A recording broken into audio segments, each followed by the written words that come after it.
जय श्री राम। रामो राजमणि सदा विजयते रामं रमेशं भजे।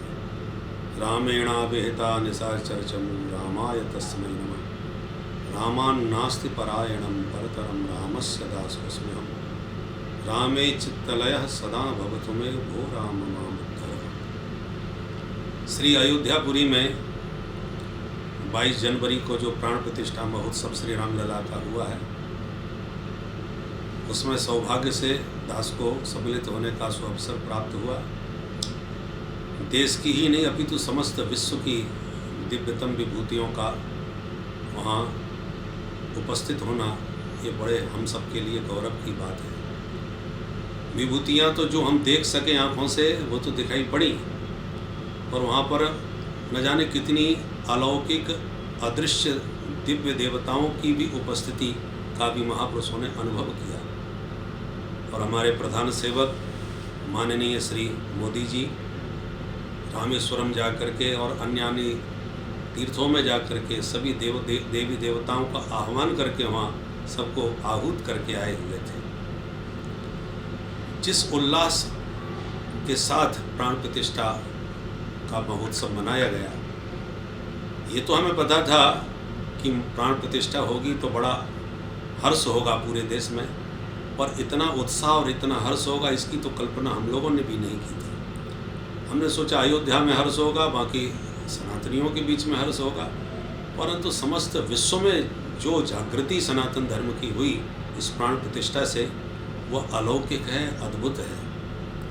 और वहाँ पर जब हेलीकॉप्टर से पुष्प वृष्टि हुई और सबके भीतर जो जय घोष श्री राम के नारे के साथ गूंजा, तो अलौकिकता की अनुभूति सभी के हृदय में हुई। और उस समय हमको लगा जैसे कलयुग में त्रेता की करनी हो गई। त्रेता युग में जब दशरथ जी के भवन में रामलला के प्राकट्य पर जो उल्लास उत्सव मना होगा, वो जैसे दशरथ पुत्र जन्म सुन काना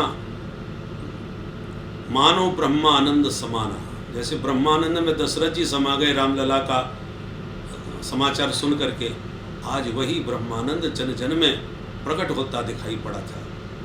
और मौसम भी देखो कितना बढ़िया हो गया। इतनी भयंकर सर्दी में भी मध्य दिवस अति शीत न धामा, न तो धूप तेज थी न सर्दी थी, और बादल के ओट से सूर्य भगवान मंद मंद अपने प्रकाश से क्षेत्र को आलोकित कर रहे थे। अयोध्या में चारों ओर आनंद ही आनंद छा रहा था। और अयोध्या क्या है? सप्तपुरियों में अयोध्यापुरी मस्तकम, भगवान का मस्तिष्क है अयोध्यापुरी। और जब अयोध्यापुरी इतनी सज गई, जिन महापुरुषों ने उस अवध नगरी का दर्शन किया होगा, जगह जगह पुष्पों के बंधनवार द्वार बने हुए थे। चारों ओर महात्मा लोग जय श्री राम के नारे के साथ हर्षोल्लास के साथ झूमते नाचते जा रहे थे।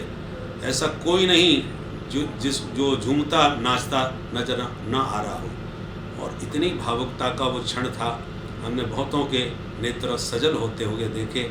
हर सातिरेक में वो अपने भाव को रोक नहीं सके, प्रेमाश्रु छलक पड़े। ऐसा आनंद का वह दिव्य वातावरण था। और अब मुझे ऐसा लगता है कि राम जी की प्राण प्रतिष्ठा के माध्यम से जन जन में श्री राम जी की प्रतिष्ठा हुई है। बहुत शीघ्र ही यह भारतवर्ष पुनः अपने पूर्व के उसी गौरव में प्रतिष्ठित होगा, जिस समय इस भारत भूमि में वेद ध्वनि गुंजायमान हुआ करती थी। गुरुकुल में हमारे शास्त्रों का स्वाध्याय किया जाता था, सभी विद्याएं अध्ययन कराई जाती थीं।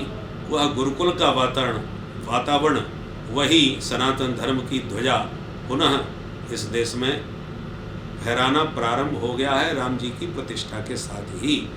ये भारतवर्ष में सनातन धर्म की दिव्य प्रतिष्ठा हुई है, और हमें पूर्ण विश्वास है। हमें तो वहाँ देख करके जब वृंदावन के ब्रजवासियों का भी सबका दर्शन हुआ, तो लगा जैसे अवधपुरी और मधुपुरी का अलौकिक मिलन हो रहा है। और यह मिलन और भी साकार रूप लेगा। अवधपुरी में राम जी आ ही चुके हैं, अब मधुपुरी में हमारे मुरली मनोहर माधव ही शीघ्र ही प्रतिष्ठित होकर के मधुपुरी की अलौकिकता को और दिव्यता को बढ़ाएंगे, इसमें कोई संदेह नहीं।